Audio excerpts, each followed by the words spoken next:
Filipenses, capítulo de número 3, versículo de número 12. É a palavra profética para o nosso ministério nesse ano. E é isso que nós vamos começar a... Já começamos, aliás, desde o primeiro dia já começamos a viver isso. Mas a palavra que eu quero ministrar ao teu coração essa manhã é: chamados para conquistar. Quantos aqui foram chamados para conquistar? Diga amém! Diz assim a palavra do Senhor, Filipenses capítulo 3, versículo 12. Não que eu tenha já recebido ou tenha já obtido a perfeição, mas prossigo para conquistar aquilo para o que também fui conquistado por Cristo Jesus. Essa é uma declaração maravilhosa do apóstolo Paulo. Ele sabe exatamente da onde Deus o tirou e para que Deus o chamou. Paulo era um conquistador egoísta. Ele andava por ambições próprias, ele queria ser o maioral de Israel. A sua fama de perseguidor o precedia, as pessoas tinham medo, temor, ficavam aterrorizadas por conta da fama do apóstolo Paulo, e de repente Deus o conquista na estrada para Damasco. Atos 9, você conhece essa passagem, e ele agora foi conquistado. E ele diz: eu também fui conquistado por Jesus. Eu que antes conquistava e assolava, agora fui conquistado. Agora fui alcançado por uma graça maravilhosa, pela insondáveis riquezas de Cristo. Eu que antes perseguia, fui perseguido e alcançado pelo Senhor. E agora toda a minha vida é devotada, tem um motivo, tem um foco, tem um alvo: trazer fama, trazer glória para esse reino para o qual eu fui conquistado. Não mais agora em nome da religião, não mais agora em nome de um grupo seleto, não mais em nome de um farisaísmo, não mais em nome de dogmas e doutrinas próprias, não mais em nome daquilo que ele mesmo pensava ou sentia, mas em nome daquele que o havia conquistado. Nós não vivemos mais segundo e mediante as nossas próprias aspirações e sonhos, mas por todos aqueles sonhos que o próprio Deus plantou em nós. A palavra do Senhor nos diz que Deus semeou no coração do homem a semente da eternidade para que nós o desejássemos, para que nós aspirássemos, para que nós quiséssemos a Deus. Ele preparou um caminho de antemão de boas obras para que nós andássemos nelas. Nós somos feituras do Senhor, somos primícias da sua criação, fomos conquistados por Deus e, portanto, fomos chamados para conquistar. Amém? Receba essa palavra no teu coração em nome de Jesus. Vamos orar. Pai amado e bendito, queremos te agradecer, Deus, por todo o benefício que o Senhor fez chegar a nós. Muito obrigado pelo privilégio de te chamarmos de Pai. Muito obrigado, Senhor Deus, porque fomos alcançados, fomos chamados para conquistar. Fomos, Senhor Deus, feitos por Ti com um grande propósito, Pai. E a cada manhã o Senhor tem revelado esse propósito através das Tuas misericórdias, que não nos permite ser destruídos ou consumidos. Portanto, se as Tuas misericórdias se levantaram para que nós pudéssemos nos levantar juntamente com elas, é para que nós pudéssemos experimentar toda a bondade, toda a grandeza do Senhor nesse dia. O dia que o Senhor fez, o dia que o Senhor preparou para falar ao nosso coração. Muito obrigado, Jesus, porque o Senhor nos inseriu numa terra fértil, num solo produtivo. Muito obrigado, Senhor, porque a semente que está em nosso coração é uma semente frutífera, poderosa. Há uma palavra sobre ela capaz de fazê-la germinar a 30, a 60 e a 100 por um dessa semente. Obrigado, Deus. Obrigado pelo anjo dessa igreja. Obrigado, Deus, porque o Senhor colocou-nos, Pai, num ministério aprovado por Ti. Obrigado, Senhor, porque temos pastores, temos cuidadores, temos pessoas que zelam pela nossa vida e pela nossa alma. Muito obrigado, Deus, porque temos aqui nesse lugar verdadeiros irmãos e irmãs, companheiros de luta e certamente companheiros de celebração, companheiros de vitória, companheiros de conquista, companheiros de louvor e agradecimento ao Senhor. A nossa alma, Senhor Deus, agradece a Ti. Muito obrigado, Pai. E eu sei, Senhor Deus, temos a convicção de que a palavra que o Senhor liberar sobre nós não retornará para o Senhor vazia, mas cumprirá perfeitamente o propósito ao qual ela foi estabelecida e designada. Usa a minha vida, abre os nossos corações, os nossos ouvidos interiores, Deus, para perceber, Deus, para ter discernimento daquilo que o Senhor está fazendo em nós e através de nós. É a nossa oração que fazemos em nome de Jesus. E a igreja santa, a igreja gloriosa do Senhor, diga amém! Você pode celebrar com um brado de vitória e de júbilo ao Senhor? Aleluia! Glória a Deus. Obrigado, Diácono Edson. Louvado seja o nome do Senhor. Como que há essa separação? Nós fomos chamados para vencer. Paulo entendeu isso em um momento da sua vida. Ele entendeu que toda a sua história, toda a sua trajetória apontava para um alvo, apontava para um objetivo.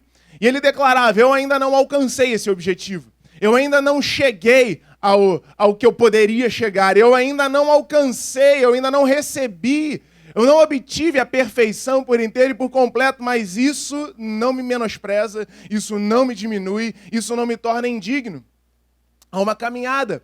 O fato de nós ainda não estarmos onde gostaríamos de chegar não nos torna pessoas inferiores, não nos torna pessoas menores, não nos torna pessoas indignas. Paulo tinha consciência disso. Eu não alcancei visivelmente a perfeição, meu corpo ainda não foi glorificado, ainda não estou vivendo a nova realidade de céus e terra, mas eu fui ressuscitado com Cristo, as coisas velhas já passaram, tudo se fez novo e eu vivo com esse pensamento, com essa certeza, com essa garantia de Deus, de que Ele me conquistou para que eu possa conquistar aquilo que Ele já liberou sobre a minha vida. Isso significa que nós fomos feitos para nos tornarmos aquilo que nós já somos. Alguns exemplos que a gente tem dado aqui em ministrações anteriores é aquele clássico. Surgiu esse exemplo, agora eu vou sempre falar dele. Quantos aqui já assistiram, já viram, já ouviram falar da história? Quantos aqui já viram o Rei Leão? Pode levantar a mão que não é pecado não, tá? Pode, eu sei que você viu. Pode levantar a mão, eu sei que você viu. Claro que viu. O Rei Leão, né? E aí, o que acontece nessa história? Eu vou pegar esse exemplo do Rei Leão. No começo da história, quando o Simba ainda é um filhotinho, ele começa a rugir para tentar ser igual ao pai, para tentar ser igual ao Mufasa, para ser o grande rei, aquela pessoa que era extremamente respeitada, o animal que era extremamente... apesar de que ele fala, então a gente pode falar também isso, mas a personalidade mais respeitada do local, da floresta, da selva. E aí aquele leãozinho começa a rugir. E o rugido dele não passa de um miado. Ele parece um gatinho. Mas o fato dele ainda não conseguir rugir igual ao pai torna ele menos leão. Ele é tão leão quanto o pai. Então, ele precisava trabalhar no seu rugido, ele precisava crescer, ele precisava cada dia sair para caçar, ele precisava aprender sobre todas as formas de ser um leão, sendo que ele já era um leão. Nós aprendemos a nos tornar aquilo que nós já somos. Deus não nos chamou para sermos outra pessoa. Deus não te chamou para ser alguém diferente daquilo que Ele mesmo criou para você ser. E Paulo tinha consciência disso. Eu não me comparo com ninguém, porque o homem espiritual não precisa ser julgado por ninguém, ele mesmo se julga, e se julgando entendo que não sou perfeito, mas estou prestes a me tornar. Eu caminho, eu prossigo para isso, então eu saio para ser aquilo que Deus me chamou para ser. O que ele está dizendo é que, para Deus, eu não preciso provar absolutamente nada. Para o Mufasa, Simba não precisava provar que era filho, ele já era filho, só não sabia rugir ainda daquela forma. E todas as vezes que ele saía para caçar e voltava sem nada, ele estava sendo treinado para ser aquilo que ele foi chamado para ser, o próximo rei, o próximo conquistador da selva. Todas as vezes que nós saímos, todas as vezes que nós vivemos, todas as vezes que nós enfrentamos o nosso dia a dia, nós estamos saindo para nos tornarmos aquilo que Deus nos chamou para sermos. Amém? Isso significa, então, que Paulo não se menospreza nisso. Ele fala, para Deus eu não preciso provar nada. Mas para as pessoas que me veem, esse progresso precisa ser manifestado. Ele diz isso para Timóteo, né? Ele fala, ninguém menospreze a tua juventude, a tua mocidade. mas mostra-te aprovado para que todos vejam o teu progresso. Não é para mostrar a perfeição, é para mostrar o progresso. Eu não posso mostrar uma palavra que está sobre a minha vida, eu posso mostrar a minha atitude em relação à palavra que recebi. Eu mostro com as minhas obras a minha fé, eu não mostro com a minha fé as minhas obras, disse Tiago. Então, Paulo está dizendo, eu não tenho como mostrar a perfeição que já obtive em Cristo, mas eu mostro o meu progresso em direção a essa perfeição. Ele diz, eu não obtive a perfeição, mas eu prossigo mostrando que há uma perfeição que foi revelada a mim e eu estou demonstrando a cada um de vocês agora. Entenda isso. Olha que perfeito, já comecei a me arrepiar aqui, Deus está nesse lugar. E Ele está falando ao teu coração. Será que você está recebendo essa palavra? Não fomos chamados para mostrar perfeição. Fomos chamados para mostrar o nosso progresso, o avanço, aquilo que Deus está trabalhando em nós e através de nós. Quando você pensa num conquistador, aquele que foi chamado desde o ventre, aliás, desde antes de ser gerado no ventre da mamãe para nascer, para vencer. Quando você pensa num conquistador, qual é a primeira pessoa que vem à sua mente? Um exemplo bíblico. Quando você pensa num conquistador da Bíblia, quem é a primeira pessoa que passa pela sua cabeça? Pode falar. Quem? Davi. Mas quem? Josué. Moisés. Abraão. Quem? José. Isaac. Jacó. Quem? Josué. Vai falando um monte, né? Você pensou em Jesus, né? Claro que você pensou em Jesus. Jesus é o maior dos conquistadores. Jesus inaugurou o reino das grandes conquistas. Ele, quando chegou a essa terra, ele falou, arrependei-vos porque é chegado o reino dos céus, o reino de Deus, o reino de inúmeras, incontáveis, maravilhosas, gigantescas, extraordinárias conquistas. A maior de todas as conquistas, Jesus inaugurou a conquista da vida sobre a morte. Jesus conquistou as chaves do inferno. Jesus conquistou a vitória sobre toda a doença. Jesus conquistou a vitória sobre todo o principado e potestade. Jesus triunfou deles na cruz, expondo-os à vergonha. Você precisa se animar um cadinho mais, hein? Eita glória! Jesus fez isso. Mas, olha só, de todos os personagens que a gente falou aqui, nenhum deles é o que eu quero retratar aqui nessa manhã. A gente falou sobre vários, mas quando a gente pensa, e é natural que isso aconteça, quando a gente pensa em conquistador, talvez uma das últimas pessoas que entre na fila dos conquistadores é um homem chamado Gideão. Gideão é um homem que muitas pessoas entendem de forma, talvez, não tão correta acerca da sua vida, mas eu quero falar sobre esse homem, como ele foi chamado para vencer, como ele foi chamado para conquistar, independente das situações que o cercavam, independente daquilo que estava à sua volta, as circunstâncias da sua vida. De acordo com o livro de Números, entenda uma coisa, todos os homens de Israel acima dos 20 anos de idade eram considerados guerreiros e eram considerados aptos a lutar pelo Senhor. Números revela isso. Nasceu homem, tem mais de 20 anos, está pronto para ir para a batalha. Está pronto para ir guerrear. E segundo o censo de Números, segundo o censo feito em Israel, haviam ali 600 mil homens prontos para a batalha. 600 mil é muita gente. Para você ter uma noção, o exército brasileiro, eu fui fazer essa pesquisa, 600 mil homens prontos para a batalha, uma nação que ainda não havia sido constituída como nação, ainda não tinha estabelecido algumas bases, mas já havia exército. É homem, tem mais de 20 anos, é apto para a batalha, é um conquistador, é um vencedor. Então, olha só, o exército brasileiro é o 15º exército maior que existe nesse mundo. 15º exército. São 334.500 soldados ativos. Uma nação com quase 200 milhões de habitantes, nós temos um contingente ativo. Da reserva já tem mais de 1,5 milhão de soldados na reserva, mas ativos 334.500. O exército israelense, naquela época, era de 600 mil homens valentes. Só que o período histórico de Juízes, desde a derrota, desde a morte de Josué, porque perceba, 600 mil homens com um comandante forte, na pessoa de Josué, vencendo tudo, não perdendo nenhuma batalha, como é que estava o ânimo deles? Como é que estava a força, o vigor, a capacidade dele? Estava lá em cima. Mas Josué parte, Josué morre, e de repente esse exército conquistador, esse exército vencedor, esse exército acostumado a grandes e épicas batalhas e vitórias, passa a uma vida de derrotas. Começa a perder sempre. Todos os povos que antes eles estavam dominando sobre eles, agora passaram a prejudicá-los, passavam a dominar sobre eles. E esse exército começa então a se apequenar, e esse exército então começa a se esconder. Então Deus levanta 300 homens para lutar numa batalha que eram para todos esses 600 mil homens estarem lutando, mas para o qual não estavam mais preparados para lutar. Isso significa o seguinte, pega aí o primeiro princípio: conquistadores não são especiais. Conquistadores fazem apenas aquilo que todos deveriam fazer, mas que por algum motivo não estão fazendo. Eu sei que não dá muita vontade de dar um brado, porque a gente gosta de se sentir especial. Mas Deus diz para nós que os conquistadores não são especiais porque são conquistadores.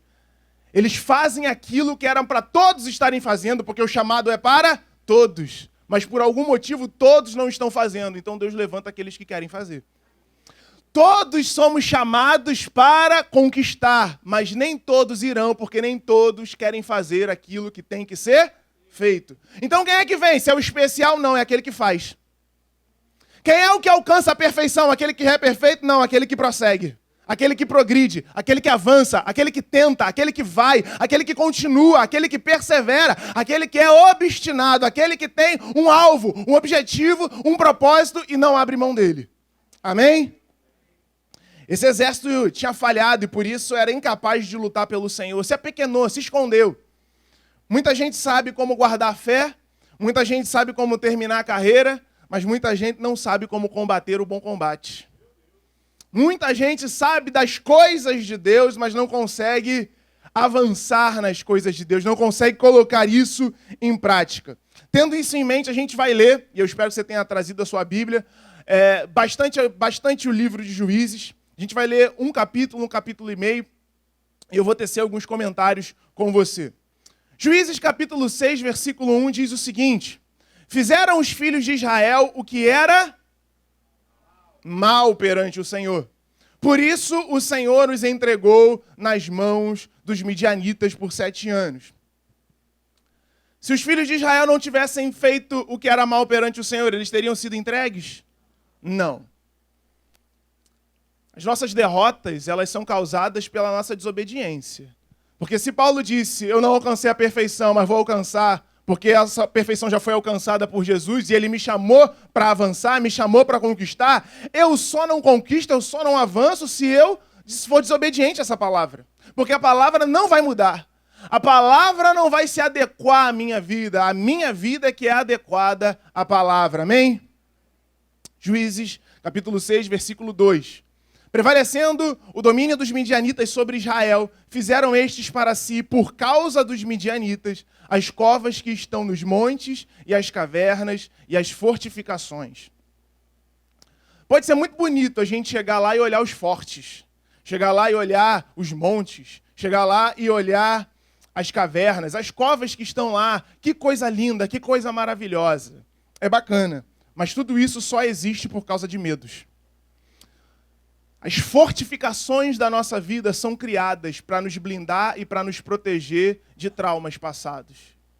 Por isso que o nosso cérebro cria bloqueios para nos proteger, para nos privar de passar pela mesma situação repetidas e repetidas e repetidas vezes. Experiências passadas querem blindar a nossa alma para que a gente não repita, para que a gente não reviva as mesmas emoções. Até então, não se havia em Israel fortificações. Israel não temia ninguém. Israel não tinha medo de nada. Israel avançava. Com Josué, esse exército só viu vitórias, mas se sentiu acuado. Pela primeira vez, você vai ver fortificações sendo levantadas. É muito bonito a gente pensar em todas essas coisas que nós colocamos. Não, eu não faço isso e justifica por conta dessas situações. Por que você não avança? Não avança porque está contido, está para dentro. está envolvido numa pequenez, assustado com a possibilidade de uma grande vitória.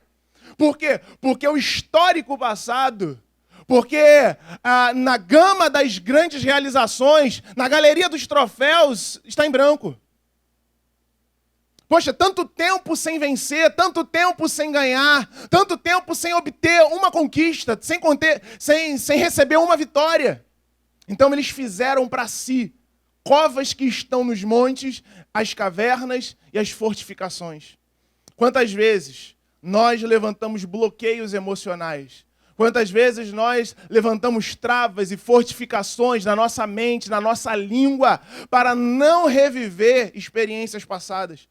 E quando nós não saímos para a batalha, quando nós não saímos para a conquista, quando nós não saímos para a vitória, nós estamos nos privando das recompensas, nós estamos nos privando dos galardões.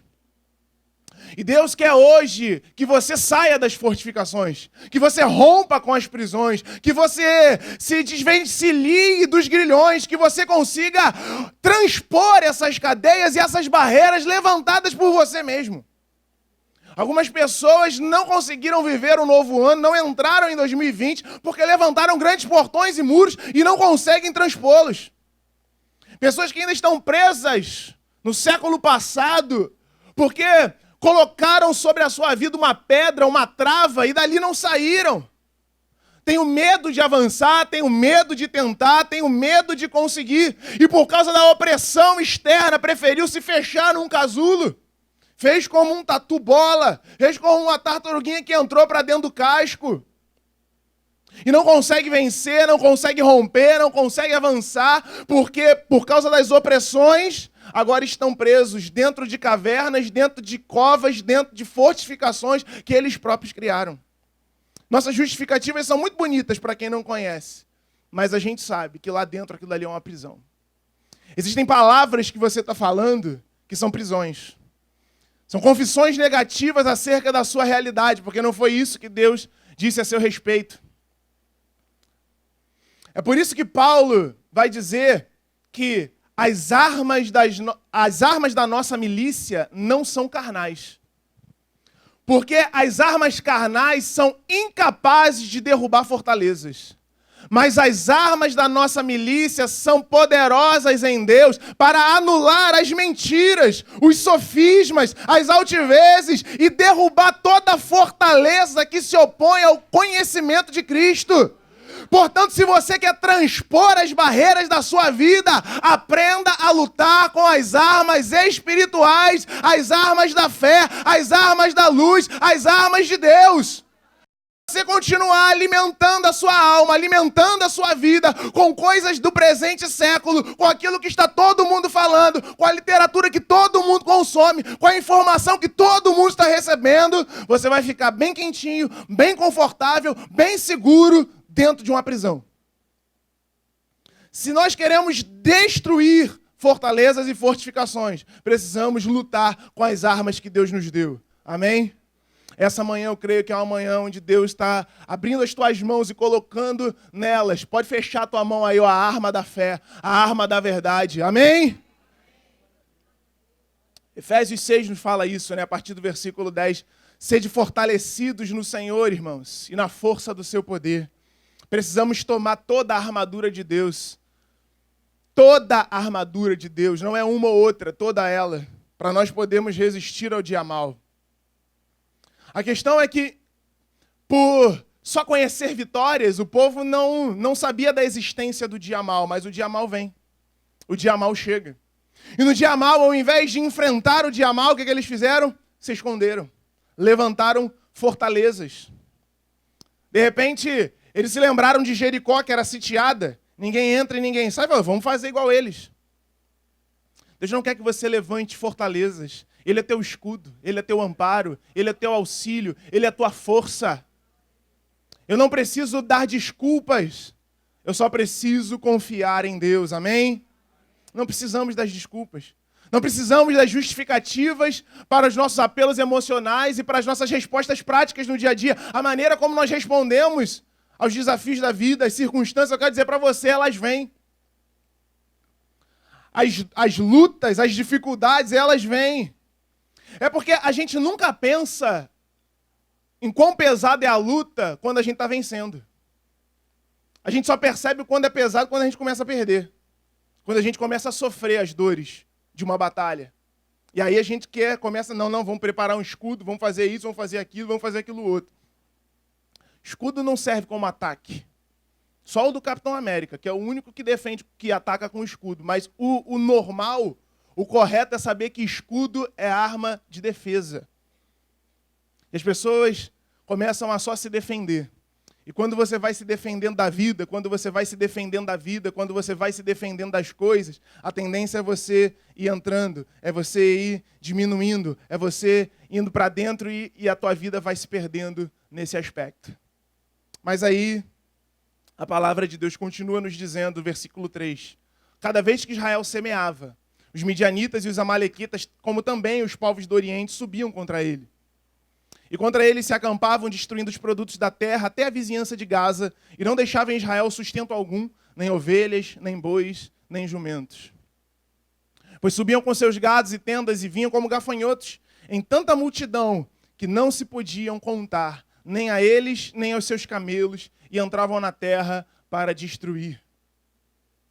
Fortaleza não adiantou nada. Continuava recebendo ataque de tudo quanto é lado. Assim Israel ficou muito debilitado com a presença dos midianitas. Então, os filhos de Israel clamavam ao Senhor. Eu quero dizer a você, toda conquista começa com um clamor. Toda conquista começa com um clamor. Não existe conquista sem clamor. Não existe conquista sem o desejo ardente de vê-la plenamente realizada na sua vida. Tudo aquilo que você não deseja arduamente não vai chegar até você.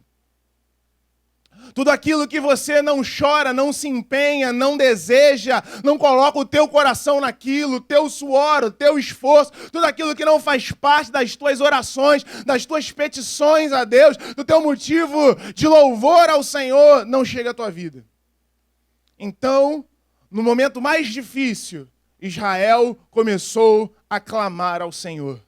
No momento mais difícil na nossa vida, nós temos uma solução e nós temos uma saída. É só clamar ao Senhor. Você não precisa recorrer a fulano, a ciclano, a A ou a B ou a terceiros. Você pode recorrer diretamente ao Senhor, amém? Não importa em que estágio você tenha chegado. Há uma válvula de escape, há uma resposta, há uma saída, há uma porta aberta para você. Clama ao Senhor. Clama ao Senhor. Pelo amor de Deus, clama ao Senhor. Clame pela sua vida, clame pela sua família, clame pela sua casa, clame pelo seu futuro, clame pelo seu trabalho, clame pelo seu país. Clame, clame. A solução para a nossa vida é clamar ao nome do Senhor. Não negligencie a sua vida de oração. Não ache que não vale a pena, não faça dela apenas um instrumento de religiosidade. Senhor, meu Deus e meu Pai, muito obrigado por esse dia, em nome de Jesus, amém. Clame ao Senhor, clame e as muralhas cairão. Clame e os inimigos serão desbaratados. Clame, toda a opressão cairá. Clame e o milagre acontecerá. Clame e ele virá e fará infinitamente mais de tudo aquilo que você tem pedido ou pensado, em nome de Jesus. A resposta para uma conquista está no clamor. Por que muita gente não conquista? Porque muita gente não clama. É só clamar. É só clamar. Amém? Quando nós clamamos, Deus envia uma resposta. Quando nós clamamos, Deus envia uma solução. Vamos pular para o versículo 12. Então o anjo do Senhor lhe apareceu e lhe disse. Apareceu a quem? A Gideão. Gideão começa a entrar nessa história agora. O Senhor é contigo, homem valente.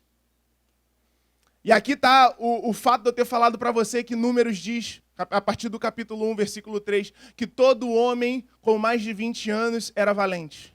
Todo homem com mais de 20 anos era chamado para a guerra. Todo homem com mais de 20 anos era chamado para a conquista. Não importa a sua situação, não importa o momento em que você esteja, se Deus chamou você como conquistador, você é um conquistador. Amém? Deus não precisa inventar palavras para satisfazer o teu ego ferido. Deus não precisa inventar uma palavrinha para massagear você, fazer carinho nas suas costas, passar a mãozinha na sua cabeça. Deus não estava dizendo para Gideão algo que ele não era, ele estava lembrando a Gideão. Gideão, você tem mais de 20 anos, você é homem, então você é valente, você foi chamado para as trincheiras, você foi chamado para as primeiras fileiras da guerra, você faz parte de um poderoso exército. Você não precisa de uma carta de habilitação especial para enfrentar os desafios da vida. Ouça, igreja, você não precisa de uma convocação solene. Desde o ventre da sua mãe, Deus já havia constituído você como profeta às nações. Você tem poder para derrubar, para destruir, para arruinar e também para levantar, para edificar, em nome de Jesus. Não precisamos esperar uma palavra diferente, já foi constituído sobre a nossa vida. Glória a Deus. Então Deus está lembrando a Gideão: Gideão, você não é especial, você é aquilo que eu disse que você é. Deus está lembrando algumas pessoas aqui que pararam de lutar, que falaram assim: eu não consigo vencer mais nada, vou ficar quietinho aqui no meu canto. Ei, lembra de quem você é. Lembra de quem você é. Lembra de quem você é. Deus diz para Gideão: Gideão, o Senhor é contigo, homem valente. Deus está dizendo a você nessa manhã: eu sou contigo, homem valente, mulher valente. Erga a tua cabeça, você é valente. Ah, mas eu não tenho vencido há muito tempo. Mas você é valente. As fortalezas são muito grandes. Eu consigo observar como muitas pessoas continuam não acreditando nessa palavra. Gideão também não acreditava. Ele respondeu: ah, Senhor meu, se o Senhor é conosco, por que nos sobreveio tudo isso? E eu achei interessante que a primeira reação de Gideão não foi falar que não é valente. Foi questionar se Deus era por ele ou não. Porque a culpa nunca é nossa, a culpa é sempre do outro. Os fatores que nos impedem de vencer são sempre externos. Nunca é por uma postura nossa, nunca é por um pensamento nosso, nunca é por uma ação nossa, é sempre por aquilo que os outros fazem. Aí Deus fala para Gideão: o Senhor é contigo, homem valente. Ele ignorou o homem valente, ele falou: o Senhor é comigo como? Se o Senhor é conosco, por que nos sobreveio tudo isso? Por que as tuas maravilhas que os nossos pais contaram não está acontecendo agora? Ué, você não livrou, não fez eles subirem do Egito, mas agora o Senhor nos desamparou. Deus desamparou eles? Eles foram entregues por sua própria desobediência. Deus nos abandona? Deus nos desampara? Mas ele está dizendo que fez isso. E nos entregou nas mãos dos midianitas. Então se virou o Senhor para ele e disse: vai nessa tua... Na força que Deus já tinha dado a ele. Ele falou: Gideão, você tem mais de 20 anos, você é homem, então você é valente, você foi preparado por Deus, habilitado pelo Senhor, para enfrentar todos os desafios da vida e vencer. Vai nessa tua força e livra Israel da mão dos midianitas. Porventura, não te enviei eu. Gideão sabia disso. Como é que ele ia falar? Não enviou, não recebi nenhuma carta. Claro, você estava lá, você fazia parte da família, dos cabeças de todas as tribos de Israel, que quando foram chegar na terra, Deus falou: ó, quem tiver mais de 20 anos e for homem, está habilitado para a batalha, está habilitado para a conquista. Se você foi chamado como um filho de Deus, você está habilitado para batalhar. Ah, não, porque eu não sou tão espiritual assim. Não, porque eu não tenho isso, aquilo outro, porque eu não tenho currículo, porque eu não fiz 2º grau, porque... Se você foi chamado pelo Senhor, você tem habilidades que o próprio Deus deu a você. A conquista não está no fato de você se sentir ou se achar conquistador. Deus falou, ponto. Deus falou, está falado, amém? Então, ele continua agora... No verso 15, ele disse: ah, Senhor meu, como que livrarei Israel? Eis que a minha família é a mais pobre em Manassés e eu o menor na casa de meu pai. Eu quero começar a falar para você algumas coisas que Gideão possuía. algumas coisas que Gideão tinha dentro dele, que o habilitaram a ser um conquistador. Talvez você olhe para um homem desse que fala assim, eu não vejo isso em mim, eu não acredito que eu seja assim, mas Gideão não contestou a ordem do Senhor. Ele falou, como é que eu vou fazer isso? Eu sou o menor? Primeiro lugar que nós precisamos ter como atitude de conquistador na nossa vida, como chamados a conquistar, é nós reconhecermos quem somos. Uma das coisas mais legais em Gideão é que ele sabia quem ele era. É óbvio que talvez a gente possa pensar que ele usou isso como desculpa, mas eu não creio que ele tenha usado isso como desculpa, porque num momento e numa época em que todos estavam habitando em cavernas, no momento em que todos estavam escondidos em covas, no momento em que todos estavam atrás dos muros, ele encontrou um lugar para não deixar as pessoas morrerem de fome. Ele continuou trabalhando. A visão de Gideão poderia ser limitada, mas ele era dedicado àquilo que ele conhecia. O mais importante não é o quanto a gente sabe, mas o quão dedicado nós somos ao que sabemos. Você não precisa ter PhD, você não precisa ter doutorado, mas se você sabe alguma coisa, seja dedicado a essa coisa.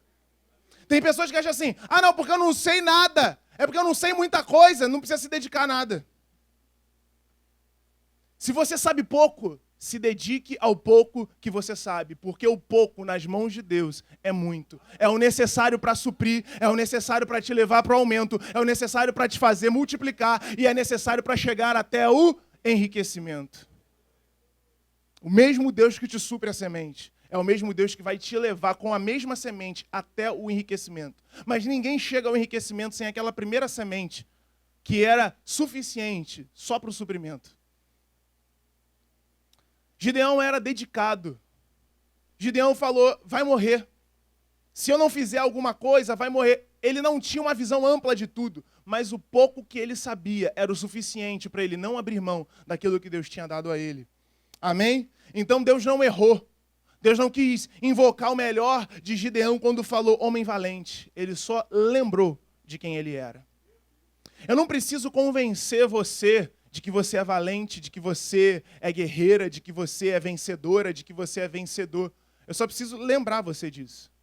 Porque a série de derrotas, os anos que você tem empilhado sobre as costas sem vencer, sem dar um bom testemunho, sem louvar ao Senhor por alguma coisa que você tenha recebido, talvez tenha falado para você, Deus me abandonou, ou, quiçá, eu não sou capaz disso tudo. E aí você abandonou a visão de Deus. Mas, em primeiro lugar, reconheça quem você é. Amém? Anota isso. Reconheça quem você é.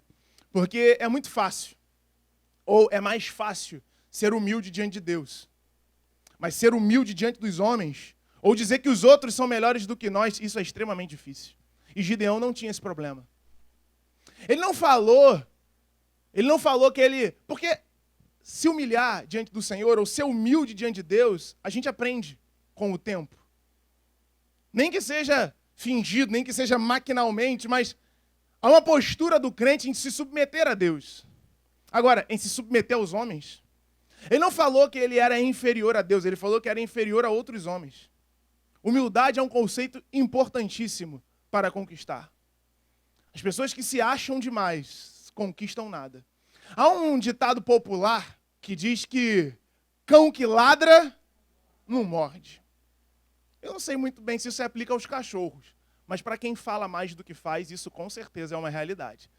Tem gente que tem tem gente que tem um futuro brilhante pelas costas. É só aquilo que mamãe e papai falaram dele, mas nunca colocaram em prática. Nunca, na prática, experimentaram uma vitória. Paulo está dizendo, eu tenho um futuro brilhante pela frente, eu vou conquistar aquilo que foi conquistado para mim. Amém? Você tem um futuro brilhante pela frente, a luz da aurora, a vereda do justo é como a luz da aurora, ele vai brilhando dia após dia até ser dia perfeito. Reconheça. Dizer que é o menor é fácil diante de Deus. Agora, reconhecer que a casa do Pai é a mais pobre das mais pobres é muito humilhante. Uma coisa é falar que é pobre. Outra coisa é ter o atestado de pobreza. Ninguém quer. Ou alguém aqui que deseja isso?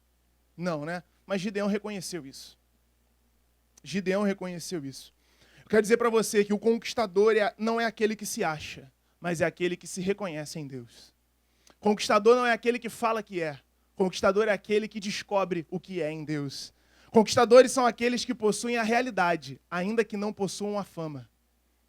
Talvez as pessoas ainda não conheçam a sua fama de conquistador, mas você já o é de fato e de verdade, porque Deus te constituiu assim. Gideão não se tornou conquistador quando venceu os midianitas. Gideão se tornou um conquistador quando percebeu que havia sido chamado para conquistar em Deus. Amém? Você entendeu até aqui? Vamos prosseguir nosso segundo ponto. Vamos avançar para o 16. Tornou o Senhor a dizer: já que estou contigo, ferirás os midianitas como se fosse um só homem. E ele respondeu: se agora achei mercê diante dos teus olhos, dá-me um sinal de que és tu, Senhor, que me falas. Rogo-te que daqui não te apartes até que eu volte, e traga a minha oferta e a deponha perante ti. Respondeu ele: esperarei até que voltes. Olha como é sério essa palavra. Deus falou: eu vou esperar a sua oferta. Por que muita gente não avança? Porque Deus ainda está esperando você fazer aquilo que disse que ia fazer. Gideão falou: eu vou voltar aqui para trazer uma oferta. Ele falou: eu vou esperar até você voltar. Lembrei da filha de Billy Graham, quando perguntaram a ela: onde é que está o Deus de Billy Graham? Ela falou: está no mesmo lugar onde vocês deixaram. Sabe por que a sua vida parou em 2015? Porque você deixou Deus lá. Deus está no lugar onde você deixou Ele. Eu não estou diminuindo Deus, não estou fazendo Deus pequeno por causa dessa declaração, me entenda. Eu estou falando da sua percepção acerca das ações de Deus através da sua vida. Gideão falou: eu vou preparar uma oferta e volto aqui para te ofertar. Ele foi e o anjo do Senhor falou: eu vou esperar. Por que a sua vida não avança? Porque Deus ainda está esperando você fazer aquilo que você disse que ia fazer. Se você fizer aquilo que você disse que ia fazer, tua vida prospera. É só isso. Gente, não tem segredo. Não precisa se matricular para fazer MBA, não precisa ir para Harvard, não precisa ir para Massachusetts, Ohio, não precisa. Não precisa ir para o MIT. Não precisa. Só precisa fazer aquilo que você disse que ia fazer. Meu Deus, é tão fácil assim? É. Deus está esperando você fazer aquilo que você disse que ia fazer. Você quer que a sua vida dê uma decolada esse ano de 2020? Só você voltar no lugar onde você deixou Deus. Onde parou a sua intimidade? Onde parou a sua comunhão? Onde parou a sua oferta? Onde parou a sua generosidade? Onde parou a sua liberalidade? Onde parou a sua abundância? Onde parou a sua alegria? Quando foi que você perdeu o brilho no olhar? Quando foi que você desistiu de lutar?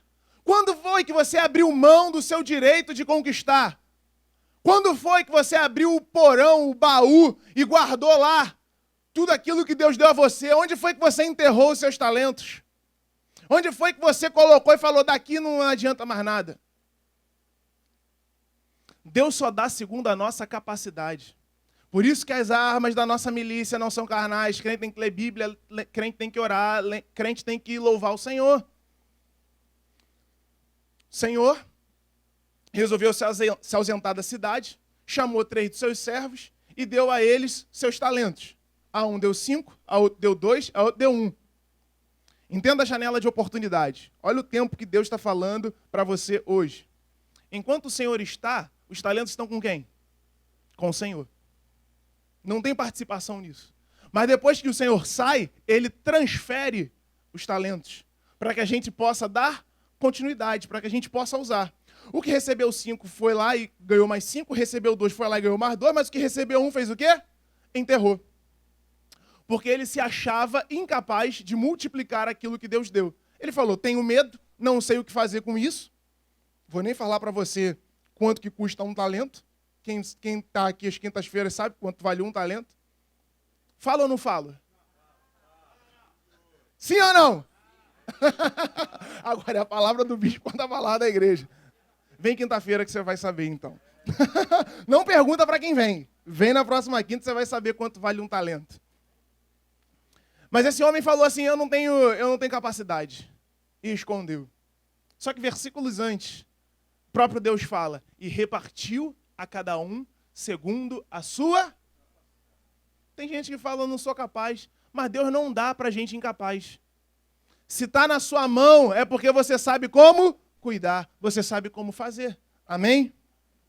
Então, Gideão falou, eu vou lá preparar uma oferta e vou voltar. E Deus está dizendo, eu estou esperando.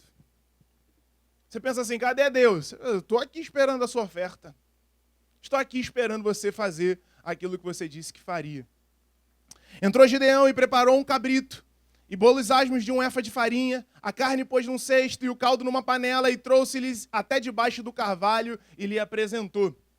Sempre acho interessante o carvalho. As aparições de Deus no Antigo Testamento eram ali, no carvalho. Apareceu a Abraão nos carvalhais de Manre. Olha que coisa linda. Carvalho é força. Carvalho é poder, é resistência, é autoridade. Isaías falando, a fim de que se chamem carvalhos de justiça. A palavra do Senhor na nossa vida não é fraca. A palavra do Senhor na nossa vida não é talvez, quem sabe, um dia, pode ser que... Não, a palavra do Senhor é provada. Ela é perfeita. Ela é um escudo para todos os que nela se refugiam. Então, Gideão colocou lá, no carvalho, e apresentou. Porém, o anjo de Deus lhe disse, toma a carne e os bolos asmos, põe-os sobre essa pedra e derrama-lhes por cima o caldo, e assim o fez. Há uma dupla intenção na oferta. Porque a oferta, ela revela o valor daquele a quem está sendo ofertado e também revela o valor do ofertante. A forma como nós entregamos a oferta demonstra a quem nós estamos entregando, a quem nós estamos ofertando e também revela o nosso caráter e o nosso valor. Lembra da oferta de Caim, da oferta de Abel? A forma como nós ofertamos revela o valor que temos para aquele a quem oferecemos e o valor que nós temos diante daquela pessoa. Você nunca vai entregar um presente para alguém que você ama de qualquer jeito, de qualquer forma. Sim ou não? Sim? Não. Você não vai entregar de qualquer jeito. Você vai cuidar, você vai procurar o melhor embrulho, você vai se esforçar, você vai procurar saber qual é o gosto. O gosto da pessoa, o jeito dela, se aquilo vai... ela vai usar. Por quê? Porque você estima aquela pessoa. Então você prepara o... Pode falar, não tem medo. O melhor. A nossa oferta a Deus revela o quanto nós estimamos Deus. O quanto nós amamos a esse Deus. Se nós ofertamos de qualquer forma, o que esse Deus representa para nós? E, aliás, qual é o nosso valor também diante dos nossos olhos? Será que eu não tenho a capacidade de me preparar um pouquinho? De caprichar um pouquinho mais? De me apresentar de forma aceitável? Então, o anjo dá uma repreensão. O anjo dá uma repreensão a Gideão. Ele estendeu o anjo do Senhor a ponta do cajado que trazia na mão e o tocou a carne e os bolos asmos. Então subiu o fogo da pedra e consumiu a carne e os bolos, e o anjo do Senhor desapareceu da sua presença. O anjo do Senhor não queria receber a oferta no chão. A oferta não se dá de qualquer jeito. A oferta se dá da forma como Deus planejou, da forma como Deus ordenou.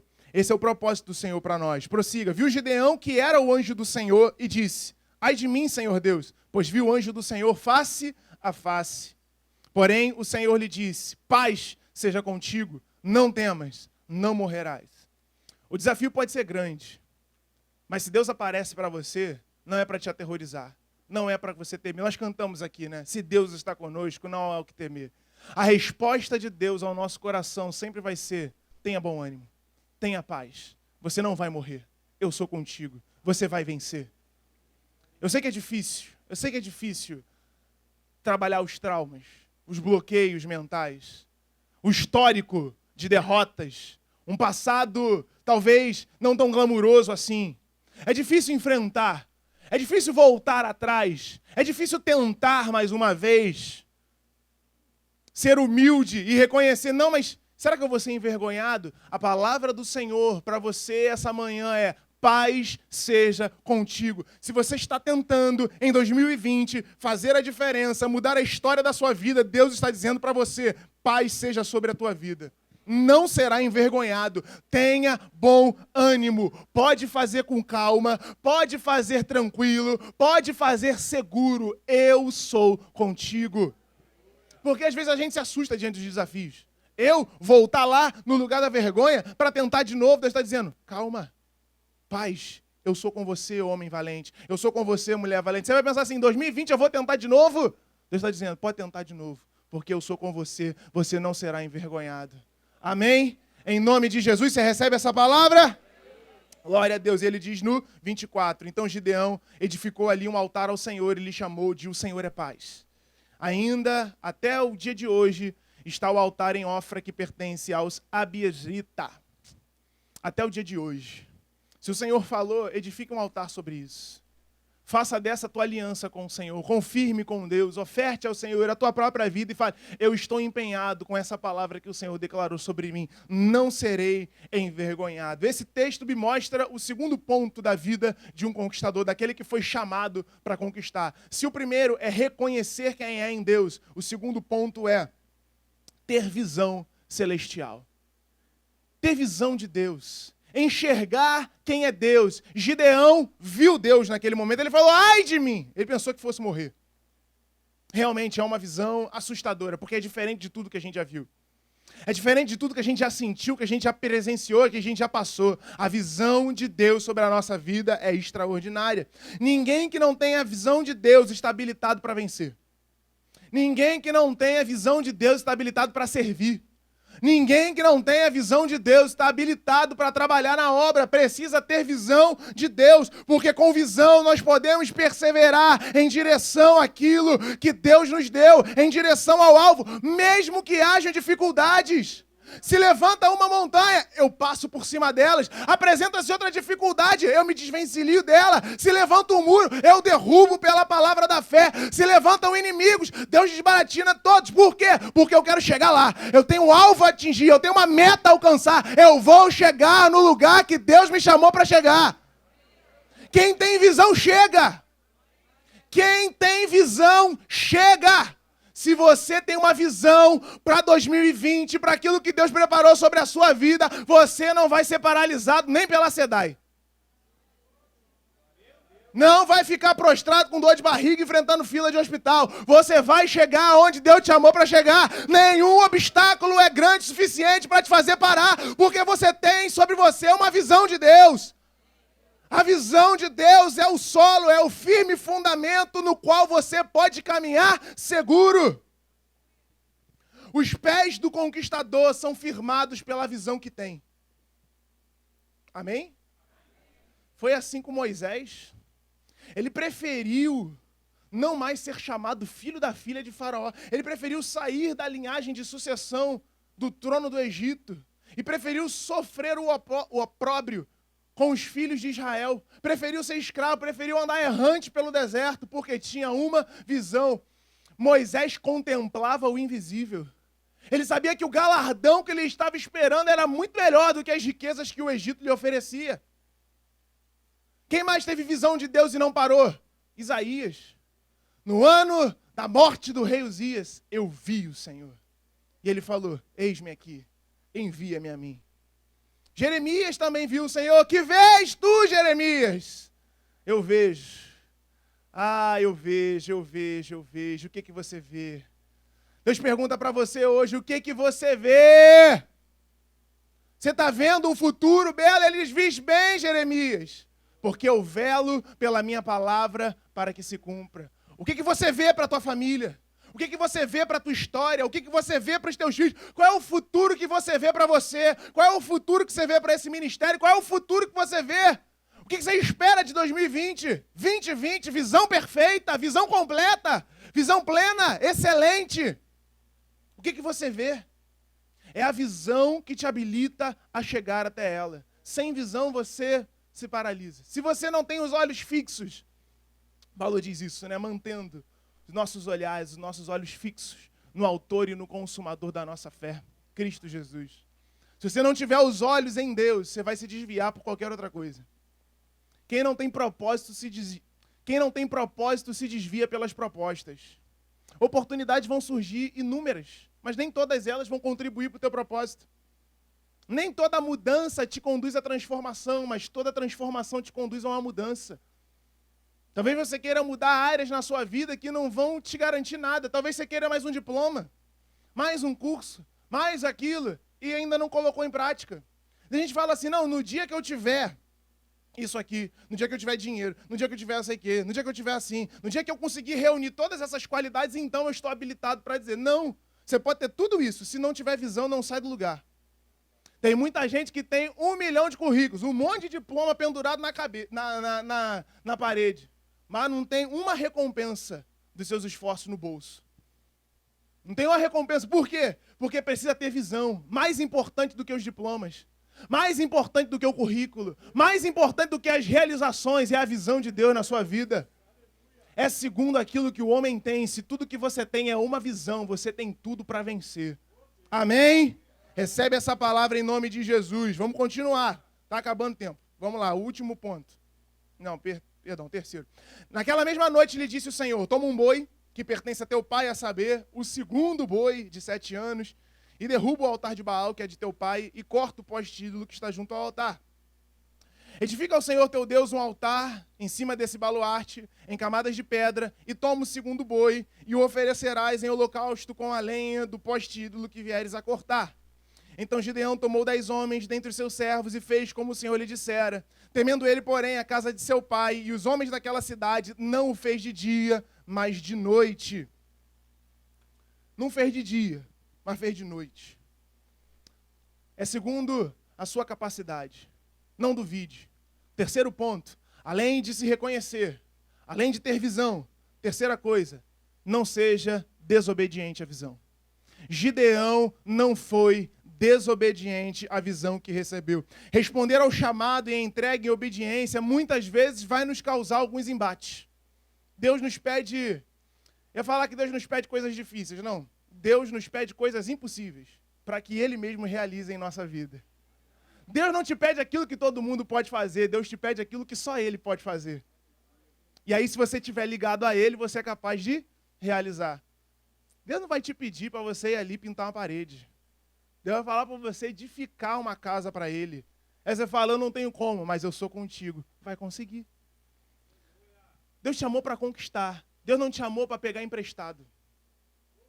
Deus não te chamou para obter uma vitóriazinha. Deus não te chamou para empatar. Deus não te chamou para ganhar no finalzinho. Deus te chamou para dar de goleada. Deus te chamou para vencer. Deus te chamou para conquistar. Deus te chamou para que você traga glória ao nome dele. Não seja desobediente à visão, por mais difícil que ela seja. Foi isso que Gideão fez. Porque ser grande, ser pequeno, não faz diferença nenhuma. Ele poderia ser gigante. Se ele for desobediente à voz do Senhor, não adiantou nada.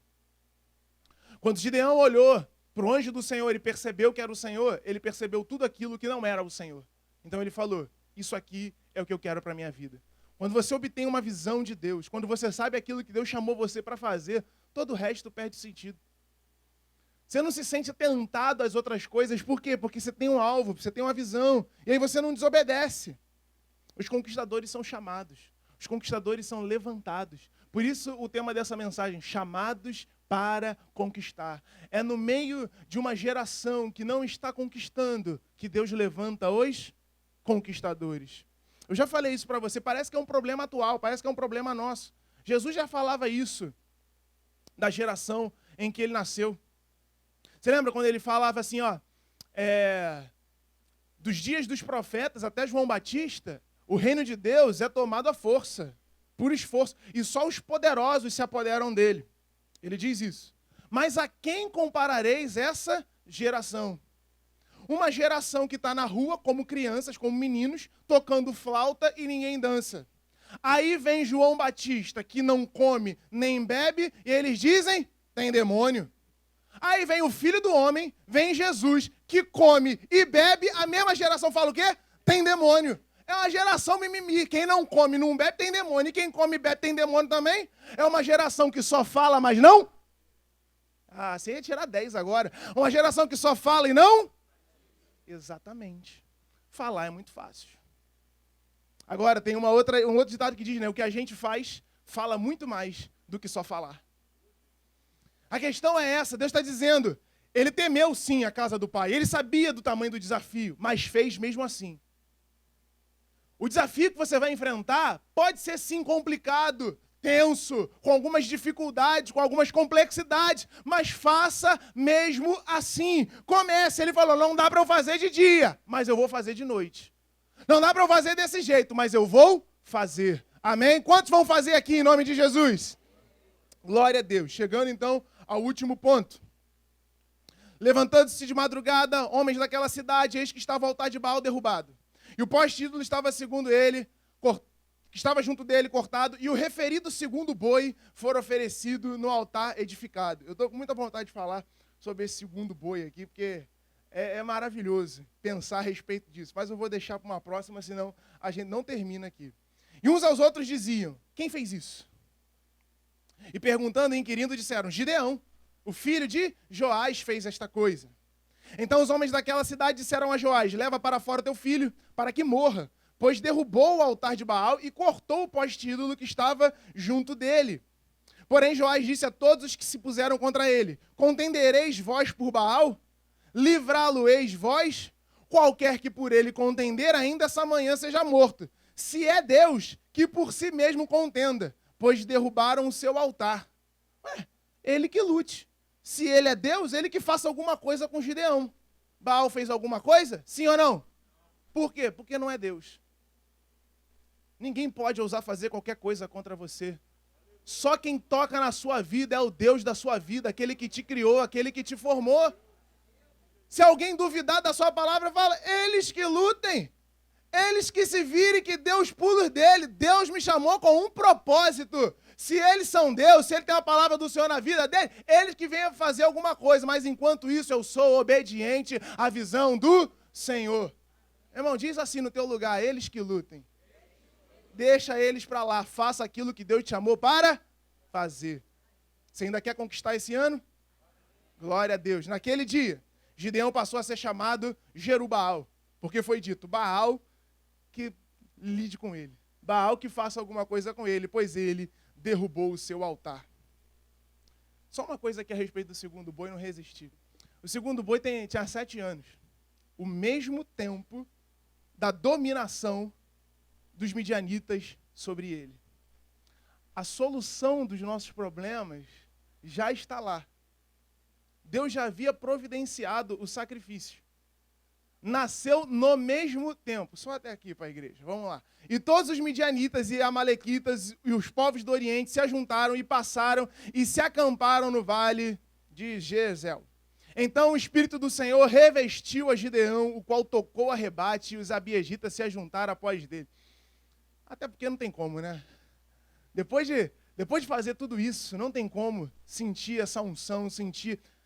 A gente já entende que fomos ungidos, o Espírito Santo já foi derramado copiosamente sobre a nossa vida, nós temos a unção de Deus, o Espírito Santo habita em nós.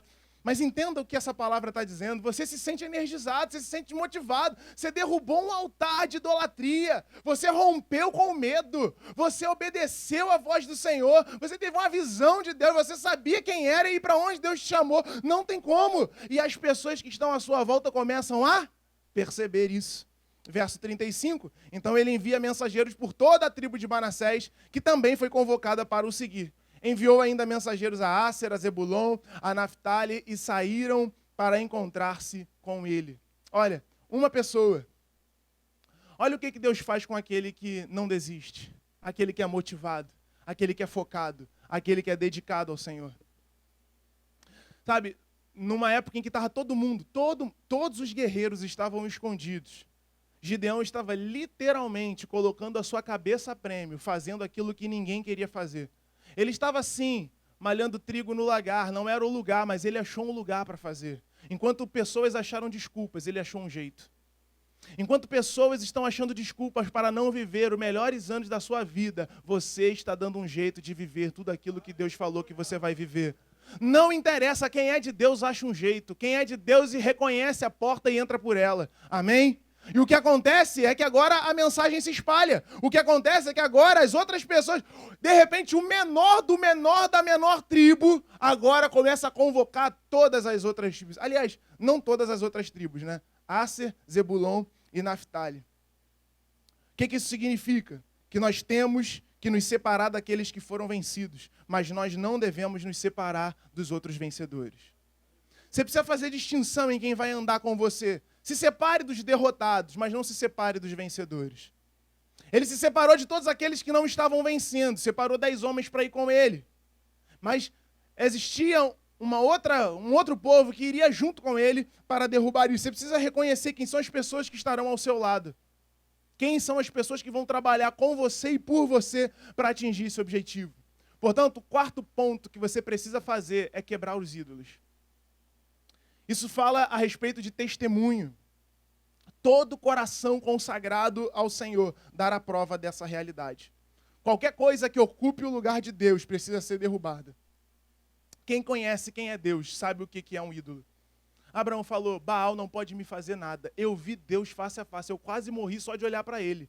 Quem é Baal perto de mim, perto do meu Deus?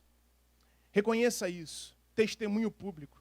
A primeira oferta de Gideão era pessoal, só ele sabia.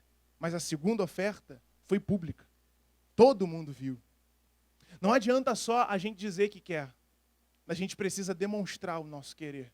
As pessoas precisam ver aquilo que Deus nos chamou para ser. Uma coisa é aquilo que eu falo no meu canto em secreto, vou fazer. Eu só tenho compromisso comigo mesmo.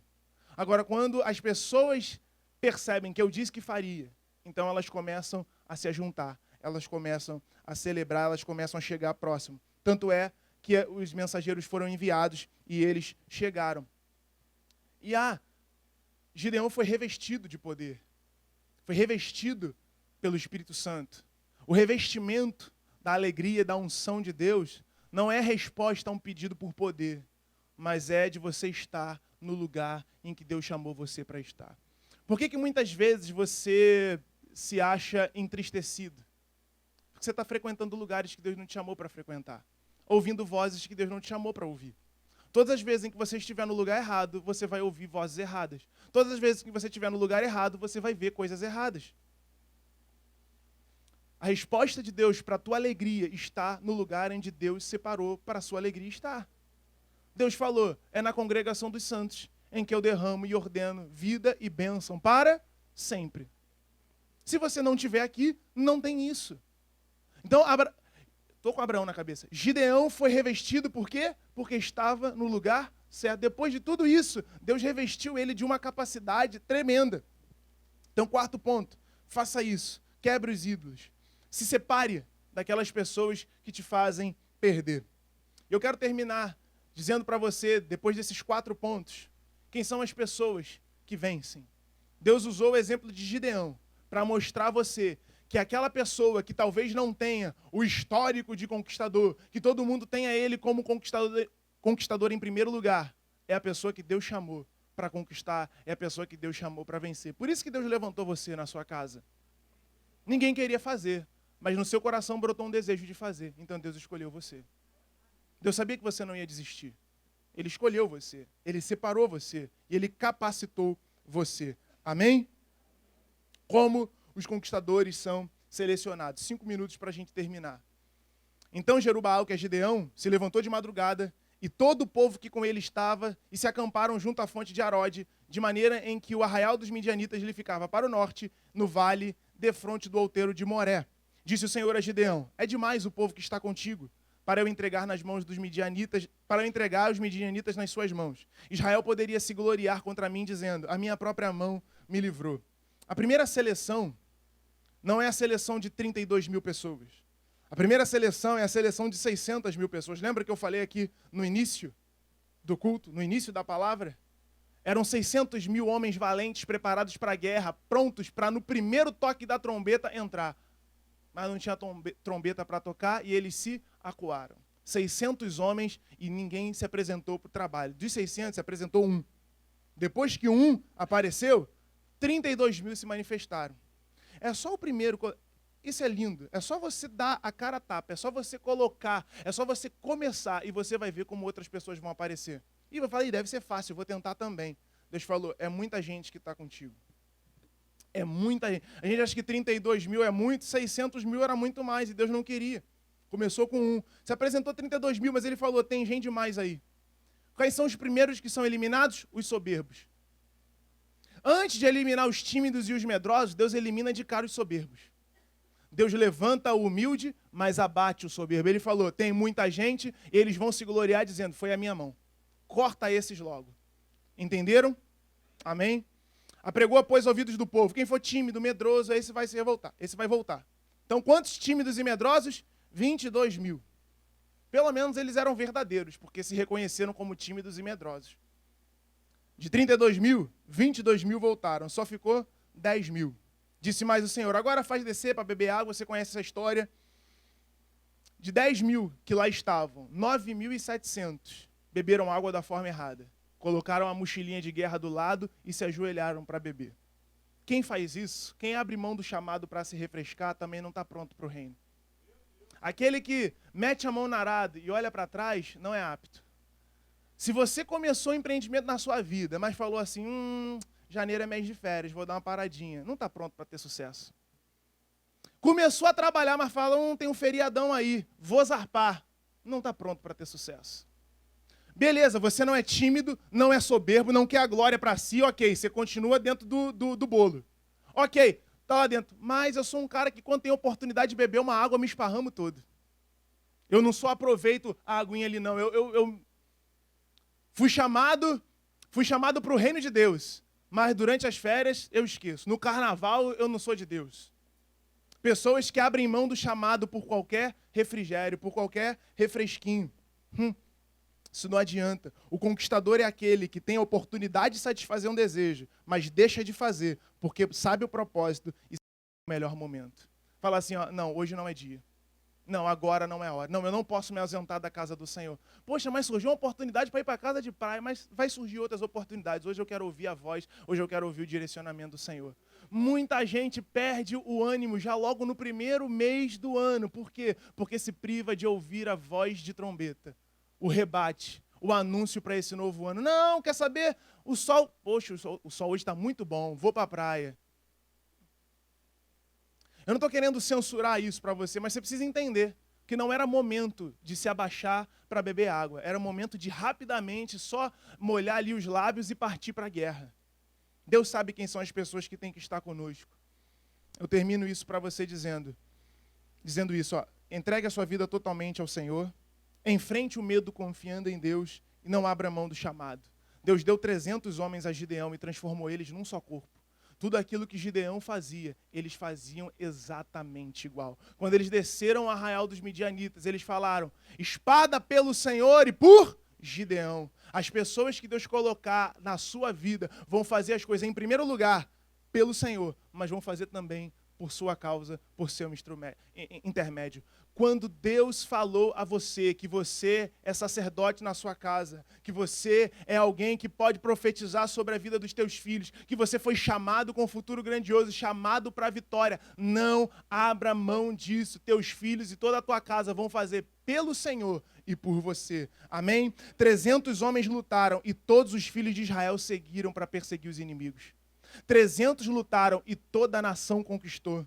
Quando nós vencemos, todo o corpo se reanima. Quando nós enfrentamos as dificuldades, não é por nós, mas é por toda a igreja. Paulo fala isso, né? Completo agora na minha carne o que resta dos sofrimentos de Cristo. Isso é pelo seu corpo, que é a igreja. Conquistadores são questionados. Engraçado que no final, logo a tribo de Efraim foi falar, o que você fez, Gideão? Chamou todo mundo, mas não chamou a gente. No fim das contas, quando chegar no final de dezembro, que você vai estar lá, rico da vida, próspero, cheio de saúde, amém? Todo conquistador, todo pomposo, cheio de testemunho para contar, vai falar, onde é que você estava que você não me chamou para fazer? Eu falei, eu estava lá, suando a camisa, arregaçando as mangas, eu estava lá trabalhando, eu estava lá dando duro, você chegou agora. Aí a tribo de Efraim chegou e falou, o que você fez? Né? Ficou chateado com o Gideão, que falou, por que você não me chamou para te ajudar? Conquistadores vão enfrentar essas maluquices mesmo. Gente que não quer enfrentar, mas na hora que você conquista vai falar, bem que tu podia ter me chamado, hein? Não falou nada. Conquistadores vencem tanto os de fora quanto os de dentro. A maior dificuldade não é vencer os de fora. Eles que lutem. Eu não estou preocupado com eles, mas os de dentro, os que estão sobre a nossa responsabilidade, Jesus disse, os inimigos são os da própria casa. É ou não é verdade? Às vezes é mais difícil convencer o esposo, a esposa, os filhos de alguma coisa, sim ou não? Mas quem é conquistador foi chamado para vencer, tanto os de fora quanto os de dentro. Amém? Eu termino com Juízes capítulo 8, versículo de número 4. Juízes 8:4. Vindo Gideão ao Jordão, passou com os 300 homens que com ele estavam, cansados, mas ainda perseguindo. Talvez você esteja cansado. Continue perseguindo. Cansados, mas ainda perseguindo. O homem e a mulher que teve uma visão de Deus não para nunca mais. Gideão começou a batalhar e não parou de batalhar. Gideão só descansou quando partiu para a glória. Aquele que começa a trabalhar para o Senhor não morre aposentado, vai até o final. Não recebe INSS, não precisa de CLT. Deus é o seu suprimento, Deus é o seu conforto, Deus é sua alegria. Não para nunca mais. Se você crê que foi chamado para conquistar, você não vai parar nunca mais. Ainda que esteja cansado, vai continuar perseguindo. 2020, não alcancei, mas ainda vou alcançar. Não conquistei, mas continuo perseguindo. Minha casa, minha família não está do jeito que eu quero. Isso me cansa, mas eu não vou parar. Eu vou continuar. Fica de pé no teu lugar e começa a perseguir em nome de Jesus. Assim seja, assim disse o Senhor. Os que confiam no Senhor renovarão as suas forças.